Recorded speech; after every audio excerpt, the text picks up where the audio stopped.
automatique. Donc le mirage automatique, déjà, est-ce que tu peux nous donner, bon, on en a déjà parlé un petit peu, mais en gros, le grand concept, les grandes lignes, les figures imposées du mirage automatique, comment ça se passe? Bah, si je dois comparer au manuel, donc là on arrive, manuel et semi-auto, on arrive sur une machine complètement automatisée, les contenants arrivent sur des convoyeurs. Et là en fait, une multitude de caméras avec éclairage, plusieurs types d'éclairage, plusieurs types de caméras, plusieurs moyens de filtration. Et derrière, tu as tout un programme algorithmique qui te permet de détailler chacune des zones et venir rechercher le défaut ou accepter les bonnes. Pas un œil humain du tout là. Là, il n'y a pas d'œil humain, 100%. si ce n'est celui qui règle la machine au démarrage. Ou l'expert mirage, effectivement, qui est là toujours, avec Ouais. l'œil aguerri. Et qui n'a pas besoin d'acuité visuelle ni d'habilitation au mirage manuel. Ah oui, c'est énorme ça. Ouais. On va pas sortir des noms. Ah, l'escroc. Mais je connais un expert daltonien. Daltonien. Ah Voilà. oui, il est vrai. Mais oui, Ah, mais allez, passons. Bon, après, on travaille sur du noir et blanc. Voilà, c'est ça. Voilà, vrai. c'est ça. Vous bossez sur du noir et blanc. Et ouais, du coup, algorithme, etc. Et pas de humain. On en était là, pas de humain. Exactement, donc tu as tes caméras. Donc j'ai des caméras. Et après, en fait, on vient amener le contenant à inspecter, un par un, sur des unités, des fois faites de plusieurs caméras, parce que bah, voilà, pour les cadences, on multiplie le contrôle, on fait des pas de deux ampoules de contenant, 2 ou 3, ou voire plus maintenant. Donc c'est des unités qui font des pas de 3 unités par 3 unités, ou 2. Et là, on vient en fait couper des zones du contenant pour zoomer au maximum avec ces caméras-là. Donc, si je prends l'exemple des seringues, que je connais bien plus, on va avoir une première caméra qui va regarder la collerette. Donc on a la seringue qui est présentée avec le protège-aiguille vers le bas et la collerette vers le haut. On vient contrôler l'état de la collerette. Donc ici, on recherche tous les défauts qui peuvent être générés par le process et qui peuvent être un problème à l'utilisation du produit. Voilà. Ouais. Basiquement, on va rechercher une collerette cassée. On On va aussi contrôler, pour ce type de machine où on présente la seringue d'abord vers le protège-aiguille vers le bas, on va contrôler aussi la présence du joint de piston. Parce que après, dans la machine, on va la retourner. Donc si elle est retournée sans joint de piston, le liquide va être aspergé partout. Et là, c'est pas bien. sympa pour la mécanique, les caméras, elles n'aiment pas forcément. Mécanique, caméra, et là, bon, ça va être un massacre. Et ensuite, bah, après, toujours pour cette même machine, donc on va regarder l'exemple de la nôtre, c'est protège aiguille, donc tous les défauts possibles et inimaginables. Donc on va mettre en rotation à 360 le contenant. Et pendant cette mise en rotation à 360, on va prendre un certain nombre d'images, chez nous 24 images par unité, juste pour le protège aiguille. Et ensuite, tout ça c'est fait en noir et blanc. On a parlé de binarisation. Qu'est-ce que c'est? Qu'est-ce que la binarisation? Donc une binarisation, c'est une nuance de niveau de gris qui sont donc ces nuances de 0 à 255. Le 0, c'est le noir, le 255 c'est le blanc. Et là en fait, avec ça on fait tout.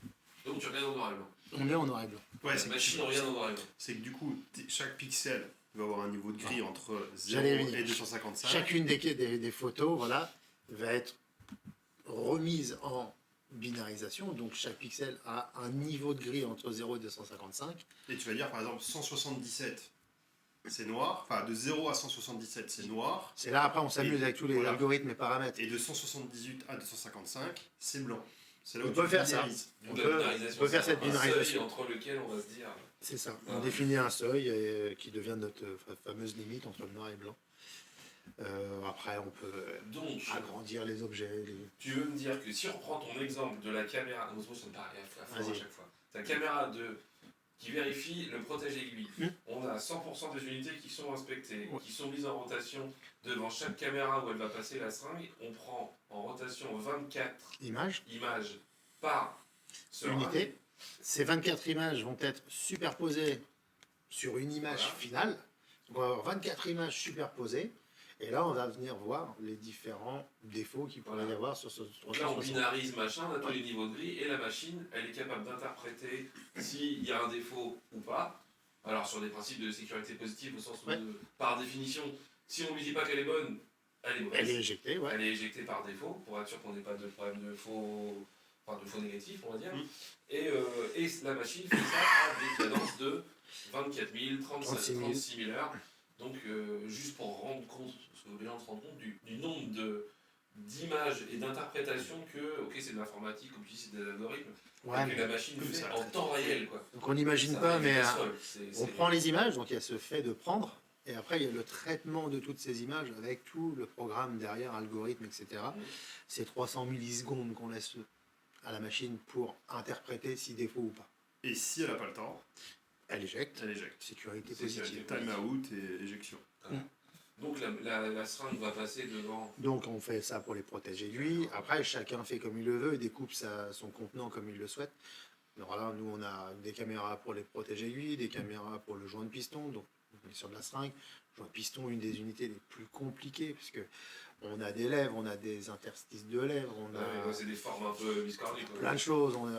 Quand on est à travers le verre, on voit dans les creux des lèvres, c'est blanc. Et quand on arrive sur le corps du joint de piston, c'est noir. Enfin, il y a beaucoup de fenêtres sur cet outil de joint de piston là.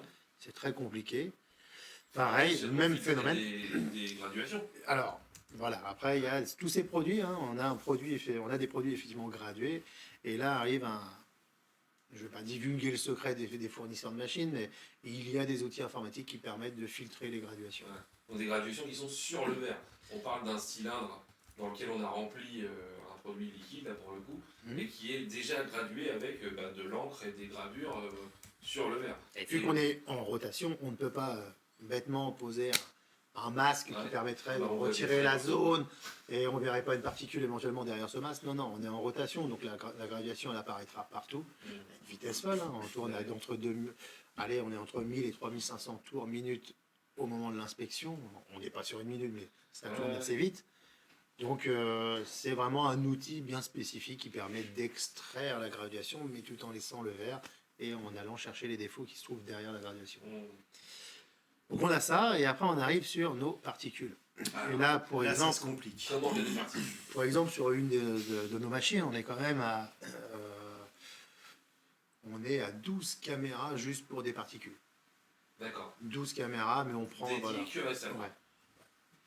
Donc, comment ça se passe? Donc, on a bien 4 caméras qui regardent une unité, parce qu'on est sur 3 unités inspectées à la fois. Comment ça se passe? On met en agitation fortement les particules, mais ça, on l'a fait en amont, etc., durant tous les contrôles. Avant, ouais. Le but du jeu, c'est de former ce qu'on appelle un vortex, c'est-à-dire que notre zone liquide va venir creuser un grand V, un vortex Un coup, ça fait comme un. Ouais. dans Comme un cyclone. dans ce Ouais. cylindre. Voilà, un Quand on cyclone. vide la baignoire. Tout à fait. Ouais, Vous avez une très bonne image. Et il y a des particules dans la baignoire hein, aussi. Oh oui. Des poils. Et du coup, ça, en fait, ça a deux effets. C'est mettre en agitation la particule parce qu'il est beaucoup plus facile sur les méthodes actuelles, ou du moins celles qu'on utilise, de détecter un objet en mouvement qu'un objet collé, qui peut être logé dans un coin assez vicieux. Et le visible statique à l'extérieur, Ouais. à l'extérieur ou à l'intérieur, tu peux pas faire la différence. Non. Alors que la particule mobile, Bah, elle est forcément à l'intérieur. tout à fait. Donc entre une particule à l'extérieur du verre qui n'est pas un problème et une particule à l'intérieur du verre qui est un gros problème, bah, tu peux faire la distinction que sur le mobile. La criticité est effectivement pas la même. Donc on met en forte agitation, on fait le vortex, on met en agitation les particules, mais aussi on étudie bien la vitesse parce qu'on va freiner cette ampoule pour l'inspecter. On étudie bien la façon dont on va freiner ce liquide pour avoir une inertie de mouvement de particules. Mais il ne faut pas générer de bulles. Voilà. Parce que la difficulté au mirage auto, c'est bulles, particules. Bah, c'est la difficulté Très globale du mirage auto, Ouais. c'est que le mirage Mais auto, le manuel peut tapoter sur Oui. sa seringue ou son Et ampoule. le mirage auto peut générer plus de faux rejets en règle générale Tout à qu'un fait. mirage manuel. Et tu parles des bulles, c'est souvent le cas, c'est la bataille sur les bulles, c'est la distinction entre une bulle et une particule. Visuellement, ça peut être la même chose. C'est le compromis de la cadence. On peut pas avoir le beurre, la ronde du beurre et tout ça. On peut pas avoir une super cadence. Ça, c'est un super taux de détection facile. génial et zéro faux rejet. Ouais. Voilà. Donc il y a forcément un compromis. Donc, mise en rotation, on freine. Et là, par inertie, on voit le mouvement d'une potentielle particule. Et là rentre une fois de plus plein d'algorithmes. Donc on parlait de la binarisation, mais maintenant il y a des vecteurs de mouvement d'une particule versus une bulle. Une bulle va avoir tendance à remonter, qu'une particule, en Plutôt fonction à de son descendre. poids, à descendre. Donc ça peut être un des critères de détection entre Le particules. comportement de la particule, du coup, peut être interprété Ouais. par la machine, son mouvement, quoi. C'est ça. Bah, c'est ce que nous dit de ces alias Marc. La bulle monte, la particule descend. Bien joué, Marc. Et la caravane passe. Et oui. Après, il y a des outils de forme. On a énormément d'outils de forme en vision. Donc, ce qui est rond, c'est bulle. Ouais. Une bulle, si vous la mettez à travers une lumière, bah, on a un cœur qui est Oui, blanc et tout le contour est noir. Oui, Une particule, ça peut pas avoir cette gueule-là, quoi. C'est pas même du vert, ce ne sera pas bien rond possible. Ouais. et il n'y aura pas la chance d'avoir un certain pourcentage de blanc versus Ouais. le noir bien rond. Il y a tout plein d'algorithmes qui permettent de faire cette distinction. Mais attends, moi C'est j'ai vrai une que- question. Oui, Oh là. Ouais. je la sentais celle-là. Ouais. Une particule de verre, c'est transparent. Ouais. Dans un liquide transparent, comment tu la vois? Tu la vois pas, tant pis. Donc, j'allais y venir, on a dit on avait 4 unités de détection de particules. Il y en a une, c'est très simple, c'est les particules foncées. Foncées, on a un éclairage en arrière-plan, une seringue devant, une caméra ici. On utilise toujours des filtres, je vais vous les montrer après, des petits filtres polarisants. Donc un filtre polarisant en fait permet de polariser la lumière, mais c'est surtout de l'orienter. Donc on donne, faut l'imaginer comme une sorte de tamis, mais qui oriente tous les rayons lumineux dans un seul sens. Et ce tamis-là, en fait, sur une particule dite donc foncée, on va rechercher sur un fond clair.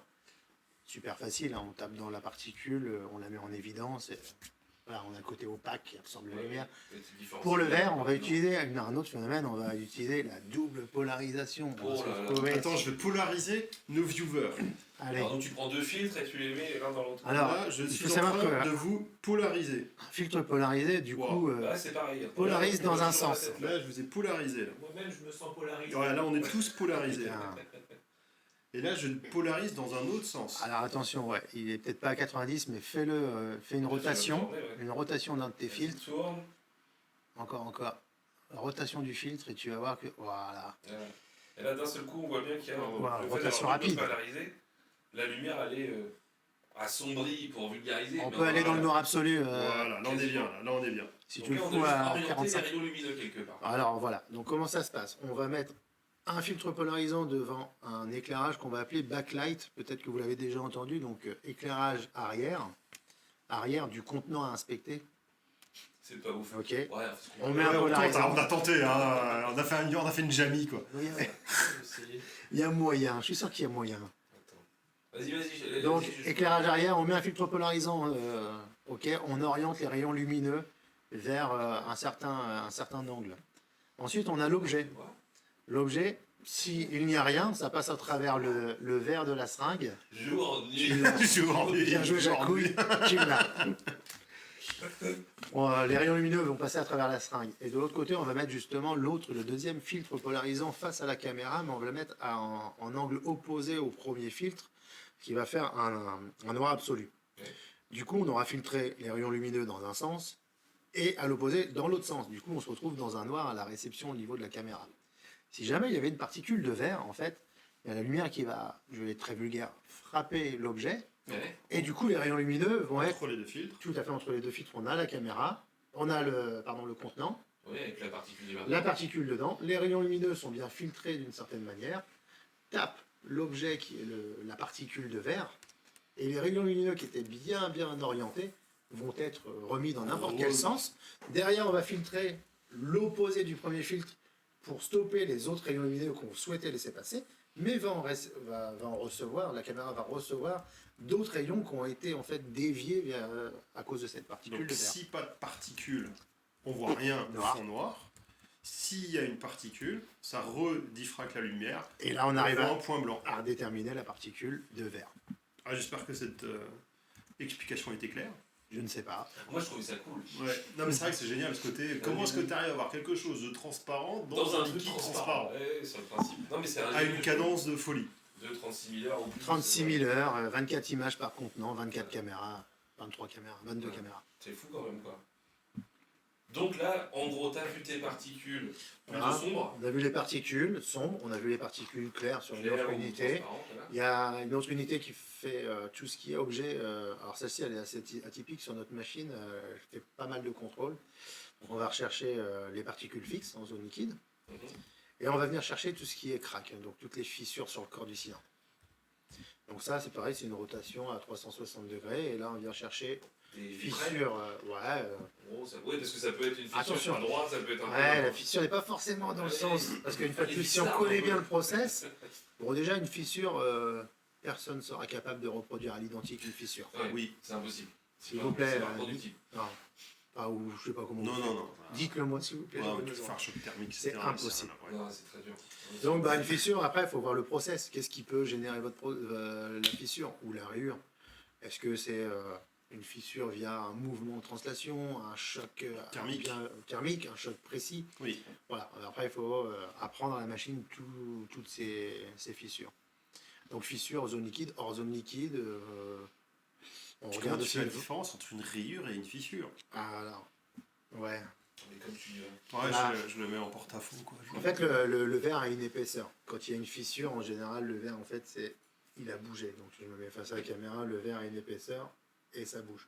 Du coup, en fait, on a un côté noir et clair au milieu. Donc, on appelle ça l'effet miroir, le reflet Ouais. miroir. Comme ça, on arrive à détecter une fissure. Maintenant, si on n'est pas capable de faire ce distinguo, worst case, défaut critique, on remet en cause l'intégrité de la seringue. Rayure ou fissure, C'est considéré même comme combat. Ouais. De toute façon, sur une mireuse automatique, que ce soit un défaut mineur, une rayure ou un défaut critique, tu dois l'écarter. Oui, Quoi qu'il en ouais, soit. ouais. Oui.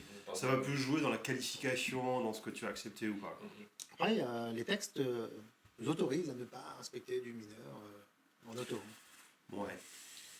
Je pense qu'il faudrait faire un live là-dessus. Ouais.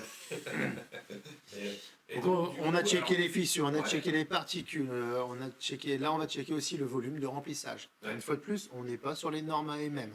On Ouais. va être sur ça, c'est les capacités de remplissage. C'est ça. On vient vérifier s'il n'y a pas eu d'écart, alors ponctuel sur, je vais dire une bêtise, 1000 seringues ou bien une unité. Donc ça va être vraiment un sur ou sous-volume ou bien une vide qu'on pourra détecter grâce à ces outils-là. Ça, c'est très basique. Et pour finir, durant toute cette inspection-là, en fait, on a pris la seringue par un endroit où l'ampoule. Et en fait, à un moment donné, il va bien falloir aller contrôler parce qu'on a C'est l'obligation de vérifier à 100% la surface du contenant. Donc on vient lâcher la partie, le contenant, et on vient inspecter cette partie-là. Donc en fonction de là où on prend, on doit rechercher les défauts qui peuvent arriver sur cette partie. Si on reste sur les fissures ou sur l'intégrité, est-ce qu'il n'y a pas d'autres techniques, Oh, je pense. que les caméras pour aller vérifier, on va dire, on va qualifier l'intégrité de ton contenant? Alors l'intégrité, C'est important ouais. quand même, l'intégrité. Oui. On Ouais. parle de stérilité du coup. Si on- L'intégrité, après, tout dépend comment on le prend. Une absence de protège-aiguille, du coup, tu n'es plus intègre. Tout à fait. Oui, Donc on va ça, Bon, c'est facile à définir. visuellement, voilà, on va pas s'ennuyer sur une autre méthodologie. Non, mais c'est sur les fissures où Alors fissure, tu on peux, a... tu peux avoir des zones type protège-aiguille où Ouais. justement tu ne vois pas. Oui. Donc il y a d'autres méthodes. Il y a le HVLD, donc la haute tension, qui permet de... Alors comment ça fonctionne? En fait, la haute tension, pour les zones liquides, on met en agitation très fort la seringue. Le but du jeu, c'est s'il y a une fissure qui est traversante, qui laisse échapper le produit, on la met en agitation, on claque sur les parois le produit. Et le but du jeu, c'est d'essayer de faire sortir le produit par la fissure. On envoie un courant, donc on est quand même sur du 10 000 volts. Hein. On envoie 10 000 volts. Et en réception, si jamais avec la rotation il y avait du liquide, la réception de ce voltage sera différente et on détectera un défaut. Oui, une Ça, différence c'est- de conductivité Tout à fait. générale Faut- électrique. Grosse fissure, la Il micro-fissure. faut de la tu grosse vois pas. fissure. Ouais, il faut de la grosse Traversant. Il faut fissure. que ce soit traversant. Ouais. Le choc, par exemple, non traversant ne sera pas vu par Non. la haute tension. Ça va être du visuel. Ouais. Donc il y a cette méthode-là pour les fissures. Après, si on parle d'intégrité à proprement dit, maintenant il y a d'autres méthodes. On parle de vacuum decay, donc de tirage de sous pression pour vérifier l'absence de perte de la pression. On tire au vide au maximum.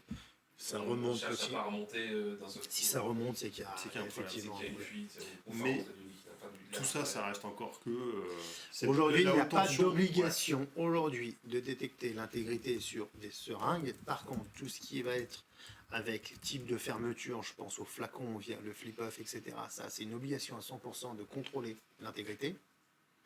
Le BFS, c'est pareil, fait partie de ces trucs. Toute chose qui est dans le process, fermé par un process, Oui, oui. doit être contrôlée. Bah, c'est à 100%. l'étanchéité. l'intégrité, C'est l'intégrité et l'étanchéité du produit. Ouais. Il y a une ou deux petites questions Ah oui, il y a pas mal de avant qu'on- questions. voilà. Du coup, il y a Mycoplasme qui a pas mal de questions. Qui dit donc, du coup, comment mesurer l'efficacité entre le mirage manuel et automatique sur ces défauts, fissures, particules? Ça a l'air complexe. Je te confirme, c'est complexe. Ouais. Il y a même des experts dans ces métiers. Oui. Mais alors, du coup, comment tu mesures l'efficacité entre le mirage manuel et automatique? Une fois de plus, on l'a dit, c'était une méthode probabilistique. Donc il y a deux personnes qui ont. Il y a plusieurs méthodes de vérification, mais il y a deux personnes qu'on utilise de plus en plus, qui ont fait sorti une étude qui s'appelle Monsieur Knapp et Kushner. Et en Bonjour, fait, eux, s'ils nous regardent. ouais, je pense qu'ils ne regardent plus. Ouais, C'est vrai, ils sont décédés peut-être? Ouais, ça Non, commence. ils sont vieux. Ouais, je pense qu'ils sont vieux. Ah, Après, c'est je- Parce que ça date des années 70. Hein, donc, Voilà. Ah, peut-être. Donc, c'est une vieille étude probabilistique. L'étude est de mélanger un certain nombre de défauts avec des conformes, de donner ça à une certaine population habilitée à mirer et de regarder la probabilité de détection de ces défauts-là. Alors il y a trois zones de détection. Celle qui est comprise entre 0 et 30% de détection, on appelle cette zone la zone noire. C'est sûr, c'est du faux rejet. Ouais. Ok. Après, on passe de la zone 30% de détection à 70. Cette zone-là, elle est grise. On ne sait pas. Il y a du faux, il y a du vrai. Parfois rejet. c'est vu, parfois c'est pas vu, Voilà. etc. Et 70%, on considère que c'est sûr, c'est un défaut. Ouais. Donc, la méthode Knapp et Kushner, une fois qu'on l'a déroulée, on va se baser uniquement sur les 70-100% pour la détection des défauts.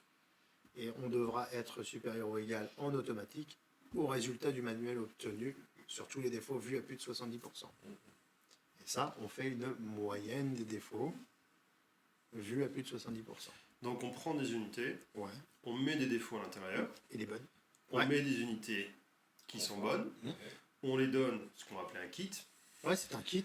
Mirreur numéro 1, 2, 3, 4, 10, 30. 30, 40, 60, etc. Non, faut faire- En fait, je sais ouais. plus combien c'est. Alors, il y avait trop rien d'écrit aujourd'hui. On dit Ouais. que pour avoir une analyse statistique, il faut un minima de 30 data. 37 de data. Le kit doit être miré Donc, par on va sur 30 fois. 30 passages. C'est beaucoup. Hein. Ouais, ça commence à faire beaucoup. Et, C'est très long. Oui. et donc, on fait Bah, pareil avec la bécane. Et la bécane, aujourd'hui. Et c'est les mêmes unités Oui, vas-y. qu'on Ah oui, met dans le exactement mirage, les c'est mêmes. Ah oui. seringues. Donc Voilà. nous, On part pas du. voilà, qu'on met dans la Je mireuse suis automatique. carotte, là. Qu'on met dans la mireuse automatique. Ouais.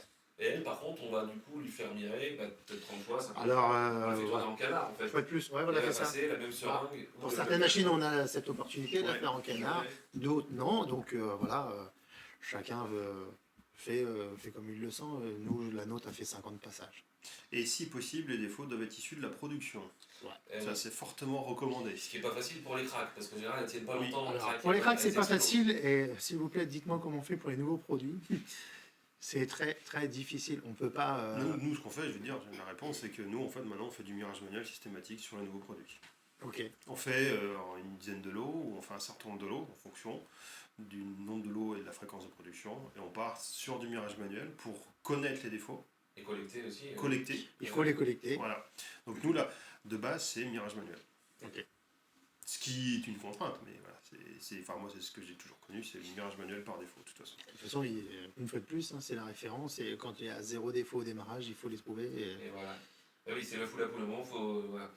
Il y a Donc- le produit laitier 27 qui pose une question là-dessus direct. Moyenne de détection par unité ou moyenne globale des unités? Voilà.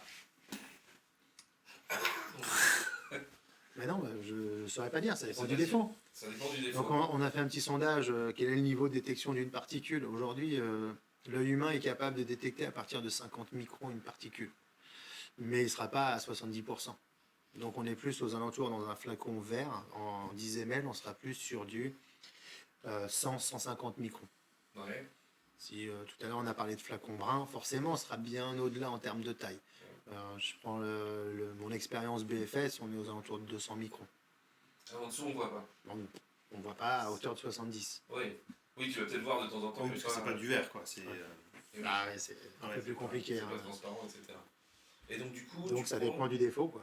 Ouais, et bien par contre, je pense que la question c'était sur la détection. Quand tu fais tes calculs pour voir si le mirage automatique, c'est comme ça que je comprends la question Vas-y. dans les produits laitiers.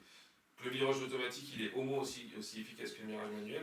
Est-ce que tu fais une moyenne de détection par caméra ou par unité Non, ou une process. moyenne globale? Tu dis voilà, C'est une moyenne globale du process pour les particules. pour les particules, Non. pour les types de défauts. Chacun fait comme il veut. Nous, on valide l'équipement avec des outils spécifiques pour garantir qu'on détecte bien le bon défaut avec le bon outil. Puisque je pourrais activer toutes mes caméras, tous mes outils, mettre mon kit complet et regarder si au final j'ai bien tous mes défauts qui ont été rejetés à la hauteur de du résultat manuel. Mais on préfère faire vraiment outils spécifiques, défauts spécifiques. Si je recherche un PA qui est percé, un protège-aiguille percé par l'aiguille, je ne vais pas activer d'autres, par exemple la position, parce que c'est biaisé. Ça pourrait être Oui. biaisé. Donc, Tu penses que je tu le vois, veux- mais tu le vois pas. je veux vraiment l'outil de détection du protège-aiguille qui serait percé doit détecter supérieur ou égal au manuel. C'est l'outil. Et pour la les raison, particules, ok. Les particules, j'active toutes mes unités particules, et il y en a une, on l'a dit, qui recherche des fissures et aussi des volumes, etc. J'ai la possibilité de désactiver tous les outils autres que particules. Et le résultat doit bien sûr être au global de toutes les caméras, supérieur ou égal Au au manuel manuel. qui reste la méthode de référence. Question de Sapsias. Ah, bien, cette question. Est-ce que les défauts peuvent être remirés en manuel derrière pour récupérer les éventuels faux négatifs?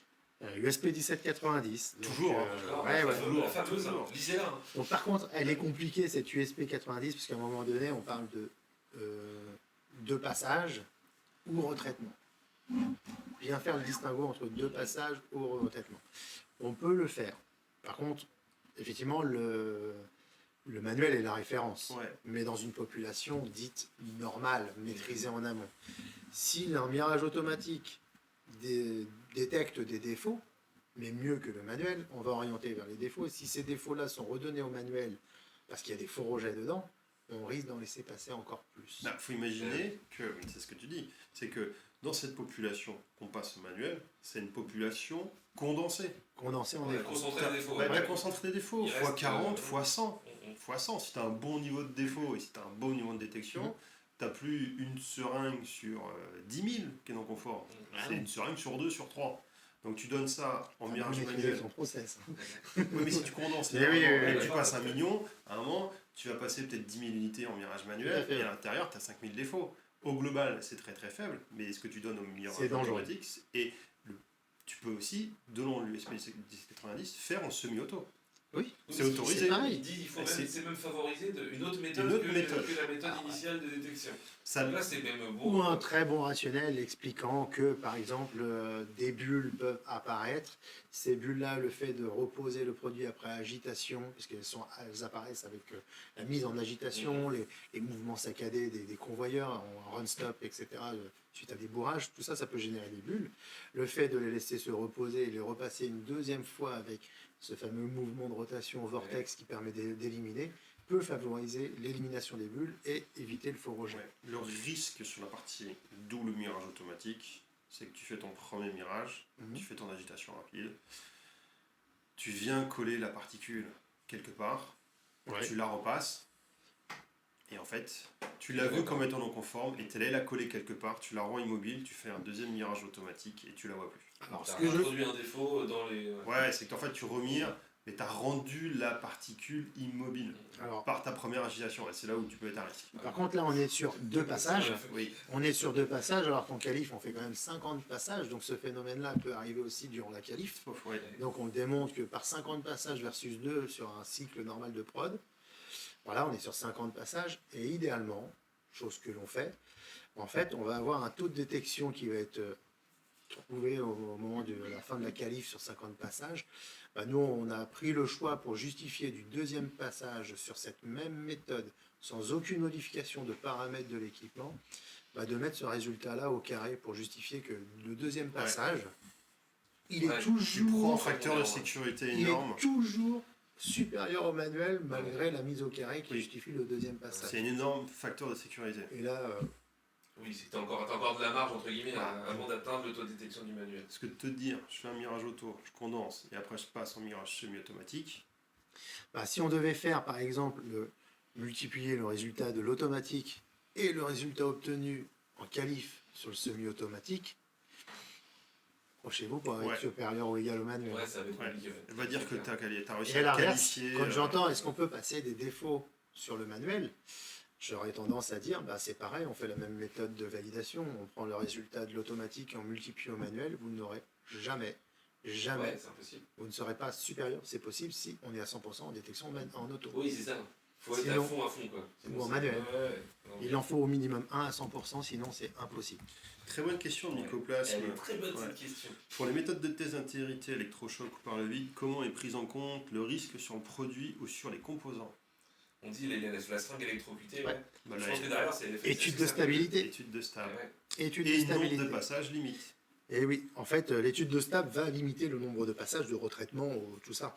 Si tu as dit par exemple, premier mirage en automatique, et on s'autorise de mirer le deuxième passage, enfin les défauts sur un deuxième passage automatique, tu dois faire en stabilité Deux Bah, passages. Deux passages. Un Parce minimum. qu'au bout de deux, ça peut dégrader le produit, Ça générer pourrait. des impuretés, enfin on sait pas. Je sais pas si ça a déjà été vu Oui. ou démontré. Ah, Ah, c'est Que, vrai. que Alors, tu... on a un des produits, hein, un produit de synthèse, qui a commencé à perdre la stabilité, en fait. Oui, D'accord. ça a commencé à changer, Lié au passage. mais à lié au la passage, méthode, au ouais. bout de passage. Ah, cela dit, oui. C'est une jeune femme qui est venue déjà ici au tout début, Miss Downs, Ah, qui avait fait les Gets down on it. C'est down on it, ouais. Carrément. Quelle heure? Il est 21h45. Bon, comme prévu, on dépasse, mais c'est pas très grave. Il y a des questions très intéressantes. Donc on pense quand même à conclure, mais moi j'ai quand même du coup envie de poser, juste pour faire le tour, encore une question. Tout à l'heure on parlait du contrôle statistique. Comment on va faire avec ce fameux contrôle statistique qu'on doit faire au mirage manuel comme au mirage automatique? Mhm. Comment ça se passe pour le mirage auto? Bah, auto, c'est super, hein. On a des compteurs de partout, donc entrée, éjection est bonne. Donc on sait dire que un certain nombre de seringues bonnes. Donc derrière, on rentre un paramètre en disant, bah, je sais pas, en fonction de la norme ISO 2859, on l'applique. Et derrière, bah, on programme une éjection, une fréquence d'éjection et un nombre d'éjections. Comme ça, on est représentatif de tout le long du lot. En fait. Donc la On ne machine fait pas passe début, en- milieu, fin. Voilà. On fait du Tout du sampling long, on va faire tout du long. l'échantillonnage sur les seringues bonnes, et ensuite Oui. on va les mirer dans un box de mirage manuel avec les mêmes configurations qu'on disait tout à l'heure, nous font voir. Le etc. 2.9.1. Le 2.9.1, et on va se dire, est-ce qu'en gros, Répétez, c'est. on cherche à démontrer que la mireuse auto elle a bien fait son boulot et que l'œil humain ne va pas détecter des défauts qu'elle n'aurait pas pu voir, entre guillemets. Oui, Si on c'est n'a ça. pas de défaut, ou entre guillemets un seuil acceptable de défaut, on considère que le lot il était bon. C'est ça. Ouais. Bah, l'équipement de mirage a fait son job et que le lot a été maîtrisé en amont. Et alors, encore une autre question, je suis Ouais. désolé. Est-ce que Vas-y. du coup, là, on a regardé que les bonnes, est-ce que ça vaut pas le coup de temps en temps d'aller regarder un petit peu ce que la machine, elle a éjecté Mais il faut, pour comprendre un peu ce qu'il y a comme défaut? c'est Ou ce qu'elle obligatoire. éjecte, en tout cas. C'est obligatoire, il faut, maintenant il faut le faire. Oui. On a un contrôle stat et on a parlé de 2 passages qui est à faire sur chacun des passages, toujours sous cette fameuse norme ISO 2859. Il faut regarder si on a une population forte dans un certain défaut, il faut faire des études de tendance de défaut. Et parfois, on l'a dit tout à l'heure, un certain défaut peut être interprété par un autre, mais on ne l'avait jamais vu. Tiens, c'est un nouveau défaut, donc aller chercher la source, parce qu'on peut aussi tuer des défauts en gérant Bah, il faut. si c'est on l'objectif, gère le process, c'est on peut l'objectif. tuer les tuer définitivement. Complètement, il n'existe plus les conditions Donc pénales. tout ça, oui, c'est impératif. Il faut impérativement mirer ces déchets. Et je pense que ça rebondit un peu avec ce qu'on disait au tout début, au sens où le process de mirage, on l'utilise pas comme un tri, mais comme un moyen de monitorer Pour moi, l'étape amont. Donc regarder les défauts, Ouais. c'est aussi à comprendre ce qu'il y a comme Le- défaut du mirage, du process amont. le contrôle des défauts est d'un point de vue batch release, ce qu'il y a de plus puissant. Ouais, c'est limite plus important que le contrôle stat. quelque Beaucoup part. plus important C'est que le plus contrôle puissant, stat. ok, sur la Parce qu'en fait, compréhension tu du vas les process, contrôler dans une population condensée, tu as ton taux de rejet, donc en fait, ça te permet de te dire combien j'avais en amont du mirage. Et vu qu'à la base, tu dois dire que tu dois être entre guillemets conforme au NQA avant le mirage, pour un produit stabilisé, je ne parle pas pour un nouveau produit que tu découvres, hein, mais pour un produit stabilisé, tu dois être en théorie conforme au NQA avant le mirage, bah, tu vas mirer tes défauts dans tes déchets, tu calcules par rapport à ton temps de rendement, tes POD, tes pouvoirs de détection que tu connais, etc. Et en fait, tu sais quasiment de manière très précise combien tu avais de défauts en amont. Dans le c'est puissant. En fait, c'est beaucoup plus puissant que le contrôle stat. Parce qu'on dit toujours un contrôle statistique conforme, tu as toujours le doute, alors qu'un contrôle statistique non conforme, tu es sûr qu'il est pas bon. C'est pourri. Alors que quand tu vas aller dans le mirage des déchets, bah là c'est 10 fois plus puissant, 40 fois plus puissant. Là, tu mesures vraiment la qualité du sais qui est rentré. Tu mets des seuils par rapport à ça, Ouais. tu vas définir des seuils basés sur tes détections, basés sur aussi ce que tu sais, vu que tu veux le faire en mirage manuel, ces défauts-là, tu connais aussi tes taux de détection sur le mirage manuel, tu connais tes taux de détection sur le mirage automatique, donc tu fais un gros calcul de tout ça, tu sais combien tu avais en amont. Oui, c'est une grosse règle de 3, tu sais combien de tirs il y avait. Un peu plus complexe qu'une règle de 3, mais pas loin, mais en fait c'est ce qu'il y a de plus puissant pour la partie batch release de ton lot, pour la libération et l'évaluation de ton lot. Et on en revient à la connaissance du process, au fait que le mirage est là pour tester. Tester on va dire la complaisance du lot, la maîtrise de ton process en amont. Eh bien les amis, est-ce que je crois qu'on a tout vu sur le mirage. Il y a un truc là, les inspecteurs que nous chatouillent énormément. C'est... Ma vanne est passée complètement inaperçue. Vas-y, refais-la. On a tout vu sur le mirage. Ah, on a tout vu. C'est 1 heure que je. Ça aurait été un bon titre de stream, ça. On le note pour l'année prochaine. Les inspecteurs nous chatouillent sur en fait, l'étude des feux rejets en cours de production. Ouais. En fait, il faut suivre la tendance des feux rejets pour garantir un non-dérèglement de ton équipement. Et on l'a aussi en critère d'acceptation, de validation. Ça y est, oui. Mais les deux, en fait. Oui. Et l'évolution du taux de faux rejet pour dire ton équipement, lui, la crainte, de plus en plus de faux rejets. C'est extrêmement difficile du côté, en fonction de si tu es pro qualité, pro prod ou voilà, c'est très difficile à comprendre que une machine qui faux rejette, selon un inspecteur, c'est risque de dérèglement de ton équipement, donc perte de détection. Ce qui n'est pas forcément vrai à 100%. Ouais, en plus, c'est sûr, je suis pas forcément d'accord. Mais... Ouais, mais ça veut peut-être dire que ta machine mécaniquement est en train de dériver ou ça, ce genre de choses-là. Exact, ouais. Mais il y a aussi la variabilité de tes seringues ou de tes contenants qui peut interagir durant un lot. Soit tu t'es donné la latitude de pouvoir modifier certains paramètres qui te permettent d'absorber cette variabilité, t'es bien, et c'est pas pour autant que tu as laissé passer des défauts. Parce que tu l'as fait durant ta validation, cette latitude, tu l'as validée. Donc tout ça, voilà. Mais vous en êtes là, c'est que vous avez déjà une Si c'est la seule question que vous vous posez sur du mirage auto, il y a déjà ceinture verte au moins. Ouais, il y a déjà une belle ceinture verte. Il y a quelques dates en plus. Quoi. C'est clair. Ah non, mais c'est... Mais après, on peut aller... mais on y va, quoi. En fait, on est passé, il y a 10 ans, il n'y avait rien. Ouais. Ah maintenant, on se pose ce genre de questions. Parce que l'USP 1790, c'est quoi? C'est du 2013-14 de mémoire, autour comme de ça. D'ailleurs, en passage, il y a encore de révision, là. Ouais. Ah, il va y avoir une autre version. Ouais, la pharmacopée 5.17.2, c'est du 2015-2016. Pareil, c'est méga, pas très vieux. Donc en fait, ouais, c'est passé du stade, il n'y a rien, à de plus en plus, et quasiment un peu de geek où ça va toujours plus loin, toujours plus haut. Quoi. C'est clair. C'est les JO, quoi. Toujours plus loin, toujours plus haut, toujours plus fort. Quoi. Puis avec des caméras, des algorithmes, des machins qui viennent de plus en plus puissants, on ne sait pas où ça peut nous mener, mais... Non mais c'est intéressant, après il faut que ça reste un peu humainement compréhensible quand même. Quoi. Ouais. Il y a l'Island des 27 qui dit en tout cas bravo au tonton de ce soir pour son expertise et la clarté de son discours. Mais c'est clair, je trouve ça génial. Merci. C'est fort, hein. Il explique bien. C'est mon bonbon ça. Bonbon d'essai. Mon bonbon d'essai. Ça vient d'où bonbon d'essai? On en parlait tout à l'heure, c'est le Christophe. des essais, et puis voilà.